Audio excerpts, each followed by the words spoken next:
Myself, Ramesh Rohikar, sir, in collaboration with Ajumantra, is back, and we have to continue with chapter 1, the living world.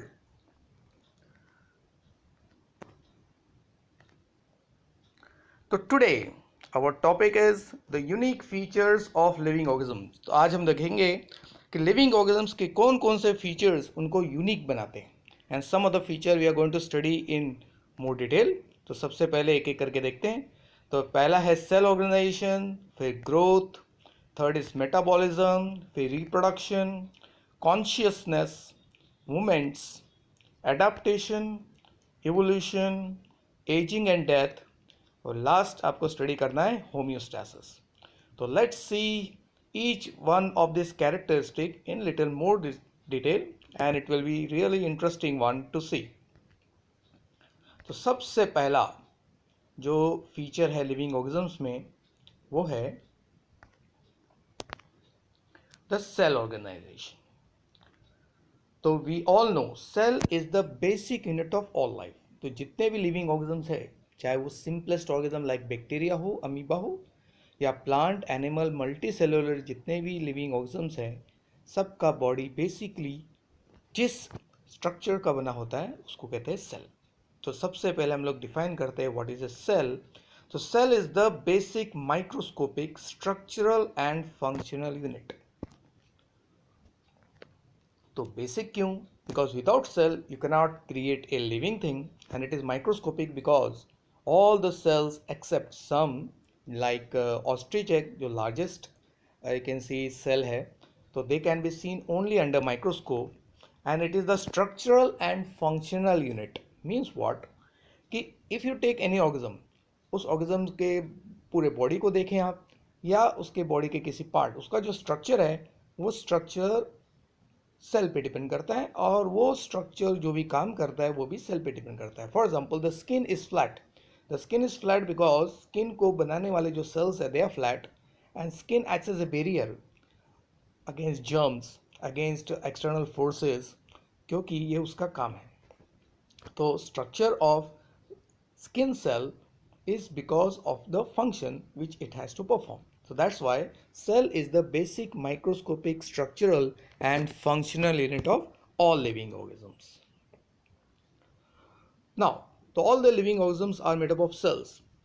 तो इसको हम लोग represent करते कैसे? Basically अगर आप किसी ऑर्गेनिज्म्स को लेंगे, जैसे एक ह्यूमन को लिया है, तो human is made up of at least 12 different systems. तो they are called organ system. आप कोई भी ऑर्गन सिस्टम लेंगे तो वो अलग अलग पार्ट्स का बनता है जिसको हम लोग कहते हैं ऑर्गन. और किसी भी ऑर्गन को लेंगे तो एनिमल का ऑर्गन है तो वो 4 टाइप के टिश्यूज का बनता है: epithelial, connective, nervous and muscular. And if you take any tissue it is made up of individual cells which is called structures which is called cells. So these are the cells which are dividing. Now there is another way by which we can explain what is a cell. So cell is the smallest and the simplest organization of the biological world. तो पूरे living world का सबसे छोटा और सबसे simple structure जो है वो है सेल. और that's why without cell no living organisms can be constructed. इसके लिए इसको बिल्डिंग ब्लॉक्स ऑफ लाइफ भी कहते हैं. So cells are the building blocks of life. To continue, तो cells actually shows unity in diversity, क्योंकि इतने सारे वैरायटी है लिविंग ऑर्गेनिज्म्स के, लेकिन उनको सेल ही क्या करता है? कॉमन बनाता है, क्योंकि हर लिविंग ऑर्गेनिज्म का बॉडी बेसिकली सेल्स का बनता है. तो all living organisms are made up of one or more sales. And जितने भी लिविंग ऑर्गेनिज्म्स के बॉडी में जो एक्टिविटी होती है वो एक्चुअली सेल के अंदर जो लिविंग मैटर है जिनको प्रोटोप्लाज्म कहते हैं उसके अंदर होता है. सो ऑर्गेनिज्म्स को हम लोग सेल के हिसाब से 2 ग्रुप में डिवाइड कर सकते हैं: multi cellular and unicellular. Unicellular organism जो है ये वो ऑर्गेनिज्म है जिनका बॉडी सिंगल सेल्स का बनता है, जैसे amoeba, bacteria, paramecium. And multicellular organism जो है like plant, animal, fungus, they are made of more than one cells. So that's why since all the living organisms are basically made up of cells, and actually their life begins with a single cell, जैसे spore in asexual method and zygote in the sexual method, that's why the cell is the defining feature of living organism. तो हर living organism का cell organisation एक defining feature है। So second feature of living organism is growth. और growth के साथ एक दूसरा term आ जाता है, उसको कहते हैं development. So without development the growth is of no sense. तो ग्रोथ किसको कहते हैं? तो growth is the irreversible. Irreversible का मतलब है एक बार किसी भी लिविंग ऑर्गेनिज्म का एक पर्टिकुलर ग्रोथ हो गया एक पीरियड में ड्यूरिंग ए पर्टिकुलर एज, तो वो रिवर्स नहीं होगा, उल्टा नहीं होगा। तो irreversible in what sense? Irreversible change in mass, volume and form. तो लिविंग ऑर्गेनिज्म का मास, वॉल्यूम और फॉर्म चेंज होता है, और एक बार वो चेंज हो गया तो वापस रिवर्स नहीं होगा। And along with increase in the number and dry mass of the cell. और ग्रोथ का सबसे इंपॉर्टेंट फीचर है, तो उसमें सेल्स का नंबर और मास इंक्रीज होता है। ठीक है, राइट साइड में जो figure you can C a seed is germinated, और उसके सीडलिंग का अभी डेवलपमेंट हो रहा है धीरे धीरे, it is changing into a small plantlet. तो इसमें मास, वॉल्यूम और फॉर्म तीनों चेंज हो रहा है, and it is irreversible. The plantlet is not going to now reverse back into the seedling. Now growth is of two types. So intrinsic, which is within the body, and extrinsic, which is outside the body. अगर आप living organisms की बात करेंगे तो जितने भी living organisms हैं उनमें जो ग्रोथ होता है, the growth is always intrinsic. तो वो कैसे? All the living organism obtain the materials from the external environment, और उसी को यूज़ करके अपने बॉडी को तैयार करते हैं। लेकिन नॉन लिविंग जो चीज़ें हैं उनमें अगर ग्रोथ होता है वो जनरली एक्सट्रिंसिक होता है। So that's why growth of living organism is intrinsic, and organized growth is called development. So when the growth occurs according to the stage, according to the age, according to the period in which a particular organism is living, तब उसको organized growth कहते हैं। For example, if a tumor develops in a body, तो वो फिर development नहीं कहा जाएगा, उसको abnormal growth कहते हैं। So development is nothing but organized growth. So growth in plants and animals shows slight difference. तो डिफरेंस क्या देखते हैं? अगर आप प्लांट की बात करेंगे, in plant the growth occurs continuously, that is indeterminate because it occurs continuously till the plant dies. तो प्लांट में ग्रोथ तब तक चलता रहता है जब तक वो प्लांट का डेथ नहीं होता है। लेकिन एनिमल्स में अपोजिट है, एनिमल्स में द ग्रोथ इज डेफिनेट या determinate because the growth occurs up to limited period of age. जैसे ह्यूमन में the growth generally stops after 24 years. For example, egg develops into a chick and chick develops into the hen or cock, and the size of the hen and cock become maximum. उसके ज़्यादा वो कभी grow नहीं करेंगे। लेकिन non living चीज़ों को अगर आप देखते हैं तो उनमें भी ग्रोथ होता है, लेकिन it occurs extrinsically by external accumulation of the material. So that's why growth को हम लोग लिविंग ऑर्गेनिज्म का यूनिक फीचर तो कह सकते हैं, लेकिन it is not a defining property of the living organism, because non living चीज़ें भी ग्रो कर सकते हैं। और next characteristic feature of living organism is metabolism, चयापचय क्रिया। तो व्हाट इज मेटाबॉलिज्म? तो it is a sum total of all biochemical reactions. तो कोई भी living organism basically chemical factories है, और ये केमिकल फैक्ट्री में जो रिएक्शंस होते हैं उनको बायोकेमिकल रिएक्शंस कहते हैं, एक्टिविटीज़ कहते हैं। तो किसी भी लिविंग सिस्टम में, चाहे वो सेल है, पूरा ऑर्गन है या पूरा ऑर्गेनिज्म है, उसके अंदर जितने भी रिएक्शंस है उसको हम लोग कलेक्टिवली मेटाबॉलिज्म कहते हैं। एक सिंगल सेल के अंदर about 2 lakh different reactions are occurring in different pathways, which is very interesting. And metabolism मतलब जो बायोकेमिकल रिएक्शंस है उसको हम लोग ने 2 कैटेगरीज में डिवाइड किया है। तो पहला कैटेगरी कहलाता है कैटाबॉलिज्म और दूसरा कैटेगरी कहलाता है एनाबॉलिज्म। तो what is catabolism and anabolism? So they are the 2 main opposite processes. तो कैटाबॉलिज्म वो प्रोसेस है जिसमें लार्ज मॉलिक्यूल को ब्रेक करके स्मॉल मॉलिक्यूल्स में कन्वर्ट किया जाता है और इससे एनर्जी रिलीज होता है, और इस एनर्जी को यूज़ करके एनाबॉलिक प्रोसेस में लार्ज मॉलिक्यूल्स को क्रिएट किया जाता है according to requirement of the body. तो catabolism breaks the large molecule and anabolism forms the large molecule. तो catabolism is the break down process therefore, जिसमें कॉम्प्लेक्स मॉलिक्यूल को break करके सिंपल फॉर्म्स में कन्वर्ट करते हैं और इससे एनर्जी प्रोड्यूस होता है जिसको एनाबॉलिज्म में खर्च किया जाता है. और एनाबॉलिज्म इज द प्रोसेस जिसमें सिंपल मॉलिक्यूल्स को कंस्ट्रक्ट करके रिकंस्ट्रक्ट करके बेसिकली कॉम्प्लेक्स मॉलिक्यूल बनाया जाता है और इससे ही अल्टीमेटली सेल का प्रोटोप्लाज्म तैयार होता है. Now metabolic reactions also can be done outside the body in controlled artificial condition, in laboratory condition, जिसको कहते हैं इन विट्रो, बट तब भी वो लिविंग रिएक्शन ही माना जाएगा. And that's why metabolism is also a unique defining feature of the living organism. So metabolism ultimately is a catabolic reaction and anabolic reaction together. Now the next feature which is very unique, and it is because of this the life is existing and continuing on the earth, is reproduction. So simple मतलब reproduction होता है to give rise to young one. So every living organism has the ability to give rise to young one when the organism matures or becomes adults. तो how to define reproduction is a process in which living organism, और वो living organism जो birth करते हैं या young ones को create करते हैं उनको parents कहते हैं. तो दो पर्पस के लिए जनरली रिप्रोडक्शन किया जाता है. वन इज प्रोपोगेट करना, दूसरा है परपिचुएट करना by giving rise to new individuals, और जो न्यू इंडिविजुअल्स हैं उनको प्रोजेनी कहते हैं. तो ऑर्गेनिज्म जो रिप्रोड्यूस करते हैं उनको पेरेंट्स कहते हैं और न्यू इंडिविजुअल जो तैयार हो रहे हैं उसको कहते हैं progeny. And they are similar to themselves, यानी कि जितने भी प्रोजेनी तैयार होते हैं वो पेरेंट जैसे ही होते हैं. जैसे cat will give rise to kitten and dog will give rise to puppy and a seed of mango will give rise to the plantlet of mango. अभी इस डेफिनेशन में दो वर्ड का बेसिक मतलब क्या है. प्रोपगेट का मतलब होता है to increase in the species number. तो पॉपुलेशन इंक्रीज करने के लिए रिप्रोडक्शन इज असेंशियल, और साथ में परपेचुएट का मतलब होता है to maintain the species type. तो हर ऑर्गेनिज्म टाइप अपने आप को कैसे मेंटेन करता है. जैसे cat population will keep on increasing जब तक cat reproduce नहीं करते. तो cat will never give rise to dog, cat will always give rise to what?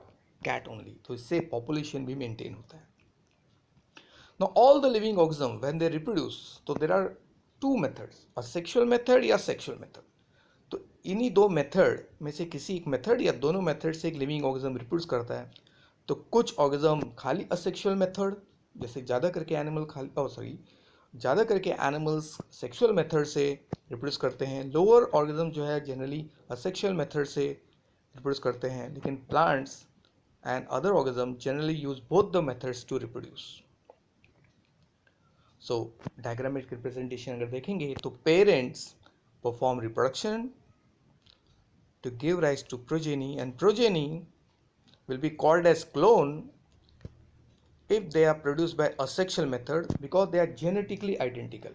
यानी कि अगर यंग वन अपने पेरेंट जैसे एकदम अपने पेरेंट जैसे हैं तो उनको क्लोन्स कहते हैं. लेकिन if the method of reproduction is sexual then the progeny will be called as offsprings.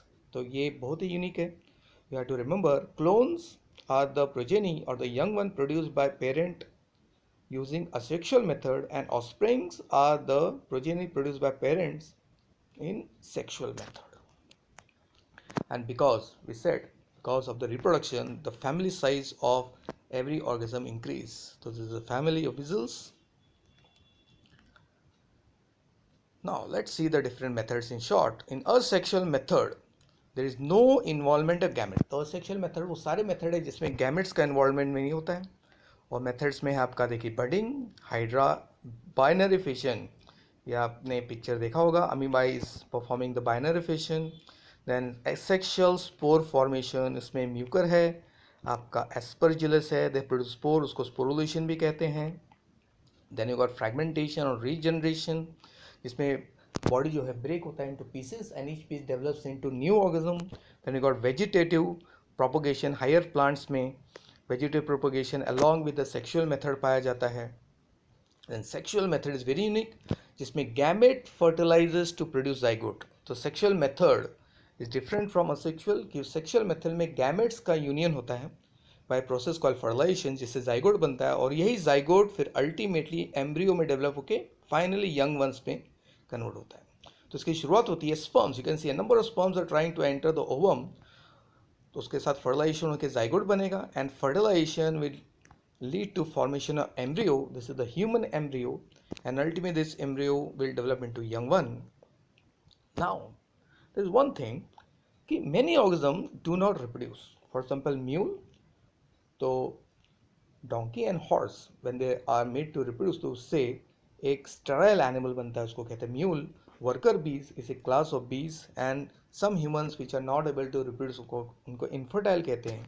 So all the living organisms individually are not able to reproduce, and that's why reproduction is although a unique property but not a perfect defining property of all living organisms.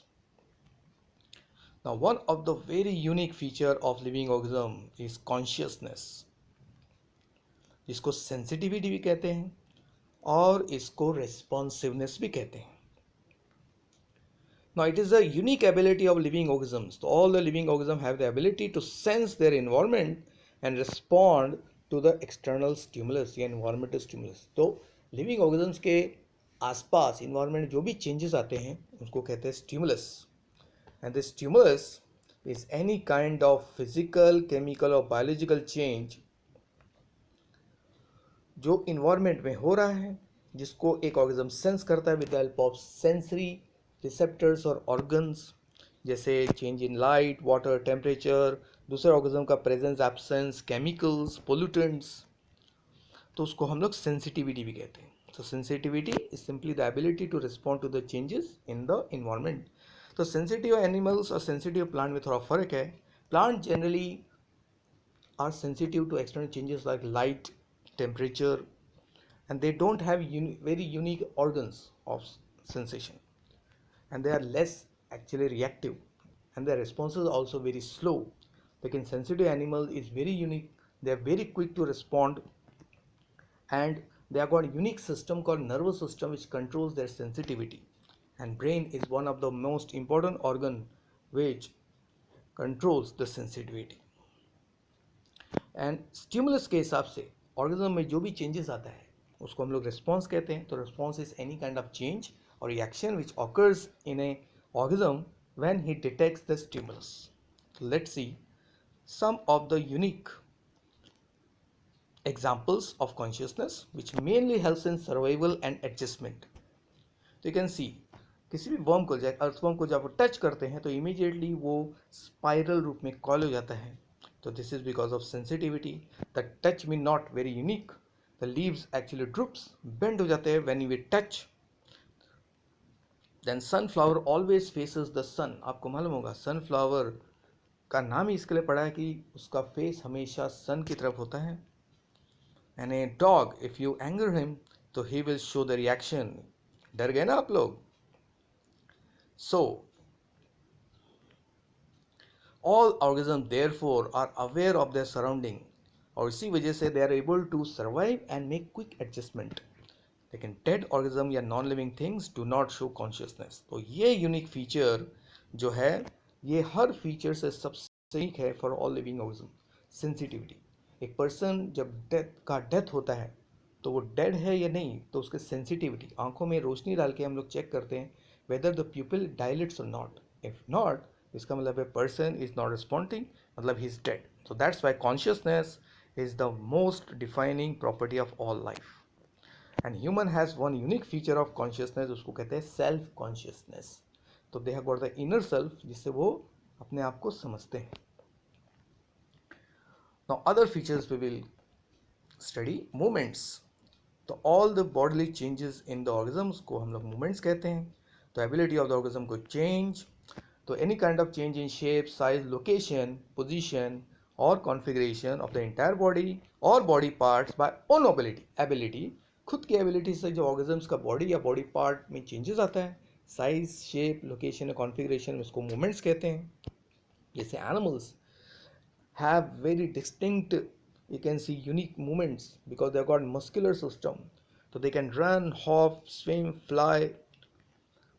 you can see a tiger is racing towards its prey, and when we are writing, we are fully concentrating on the words which are been written with our hand. So these are the muscular movements. So animals depends upon muscle for all kinds of movements, and movements generally help in nutrition, growth, offense and defense, बचाव और attack, और साथ में reproduction. Now movements के भी types हैं. तो movements can be tropic or nastic. Movements can be external or internal, and movements can be either growth dependent or independent. तो some of the example, एक सेल के अंदर भी जो साइटोप्लाज्म है उसमें भी मूवमेंट्स होता रहता है, जिसको कहते हैं cyclosis. A plant always bend towards the light, इसको कहते हैं phototropism. The pollen tube enters towards the ovule.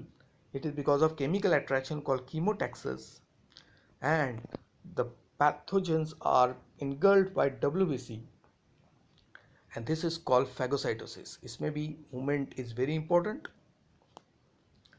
So non-living things also show movements, hence the movement is also not a perfect defining feature of living organism. Now next feature is adaptation. So adaptation simply means bodily adjustments, the ability of the organism to show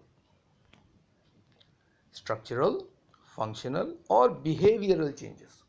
तो हर living organism की body में या तो structural, functional या behavioral changes जो आते हैं, क्यों आते हैं? In order to survive in its habitat. तो हर organism इन्वायरमेंट में पर्टिकुलर इलाके में या जगह में पाया जाता है. लिविंग प्लेस उसको कहते हैं हैबिटेट. तो habitat is the living place where a particular animal, plant और अदर ऑर्गेनिज्म इज फाउंड. जैसे मंकी के लिए जो उसका हैबिटेट है वह है जंगल, और जंगल में है ट्रीज. स्नेक के लिए है बरोज.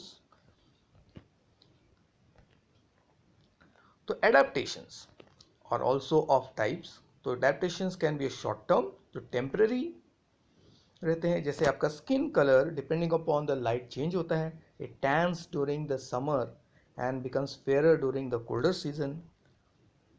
एंड लॉन्ग टर्म यूनिक है क्योंकि इससे एक ऑर्गेनिज्म में इतना बदलाव होता है कि it does not show the common property of that group. For example penguins, आपको मालूम होगा they are birds, but they have modified themselves, adapted themselves to the swimming and living in the colder polar regions.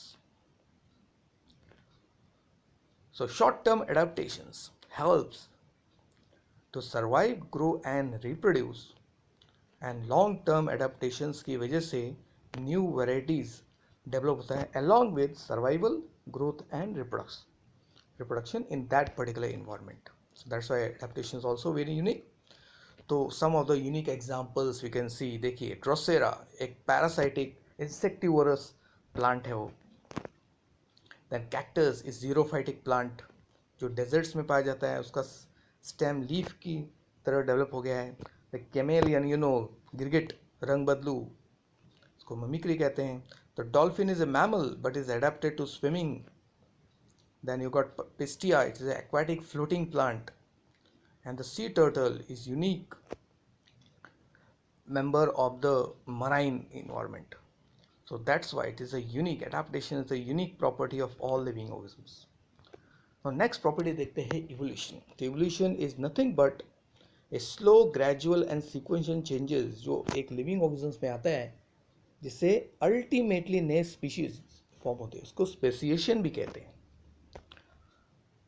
तो primitive organism जितने भी हैं वे सब develop होके modern forms में कन्वर्ट हो गए. तो आज जितने भी लिविंग ऑर्गेनिजम्स हैं they are the product of evolution. तो हमारे पूर्वज जो थे they are the primitive forms, और आज हम लोग जो हैं वो है modern forms. So the great diversity which is seen in living world is mainly due to adaptation followed by variations, and जिसके आखिर में इवोल्यूशन होता है. So this is the evolution of horse. Horse पहले एक डॉग जैसा animal था, camel, and this is the evolution of giraffe which was developed from a deer like animal. The adaptation is also seen और evolution is also seen in plants, and this is the human evolution. तो we have developed from ape like animal, and evolution is also a unique property of all living organisms. The next feature is aging and death. तो ageing is nothing but degeneration. तो degeneration का मतलब होता है जब body का कोई भी ऑर्गन अपना एक्टिविटी स्लो डाउन करता है या बॉडी का पार्ट ग्रो नहीं कर पा रहा है, यानी कि डैमेज अगर हो गया है तो रिपेयर नहीं हो रहा है, तो उसको कहते हैं degeneration. Towards the end of the life span, जीवन काल के अंत में एजिंग प्रोसेस स्टार्ट होता है. For example, this is the ageing process in human and this is the aging process in what leaves.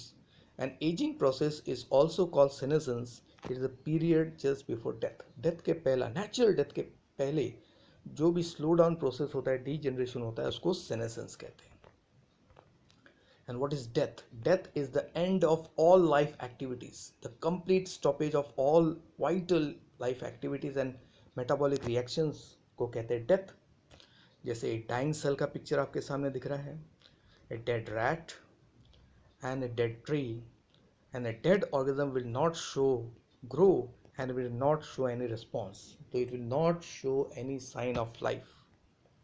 So it is also a unique ultimate property of living organisms. And very unique property again is homeostasis. Last property we are going to learn. It is the ability of the living organism to maintain the constant internal condition irrespective of the changes in the external changes. तो body के अंदर जितने भी conditions को maintain किया जाता है, जैसे टेम्परेचर को रेगुलेट किया जाता है, पीएच का बैलेंस किया जाता है, एसिड बेस बैलेंस किया जाता है, हार्मोन को बैलेंस किया जाता है, वाटर और सॉल्ट उसको ऑस्मो रेगुलेशन कहते हैं, एंड ग्लूकोज का लेवल भी मेंटेन किया जाता है. तो it is just like maintaining A level of a particular aspect, physical or chemical, so that optimum level पे रहे body. तो for example, this person is actually adjusting the stick in a left or right manner to maintain the perfect balance. So तो homeostasis का example है, when we actually exercise, तो all the turn of the skin starts perspiring, क्योंकि heat जो है body से निकलनी चाहिए, तो बॉडी टेम्परेचर मेंटेन हो रहा है, और वाटर लॉस होने की वजह से प्यास लगता है, तो ग्लूकोज जो है बॉडी में कम हो जाता है, तो ग्लूकोज का लेवल भी इंक्रीज होता है, लीवर से ग्लूकोज को रिलीज़ किया जाता है, मसल जो है उनको भी ज़्यादा एनर्जी लग रहा है, तो ये सब काम इंटर रिलेटेड होता है. तो इसमें बॉडी टेम्परेचर, वाटर का लेवल और ब्लड शुगर लेवल क्या होता है, फ्लक्चुएट होता रहता है. द सेकेंड डायग्राम आपको दिख रहा है. तो बॉडी का टेम्परेचर अगर चेंज हो गया, अगर बॉडी का टेम्परेचर राइज हुआ तो इमीडिएटली स्वेटिंग होती है, और बॉडी का टेम्परेचर अगर फॉल हुआ तो इमीडिएटली शिवरिंग होती है. स्वेटिंग से बॉडी का टेम्परेचर वापस बढ़ता है, शिवरिंग की वजह से temperature, shivering means muscular contraction, rapid contraction, जिससे वापस टेम्परेचर बॉडी का मेंटेन होता है, because we have to maintain the temperature constant at 37 degrees centigrade, which is unique for human. So that's why homeostasis is also a unique property of all living organisms. So in this way we have concluded today's lecture. So bye for now and see you soon in the next lecture from Edu Mantra.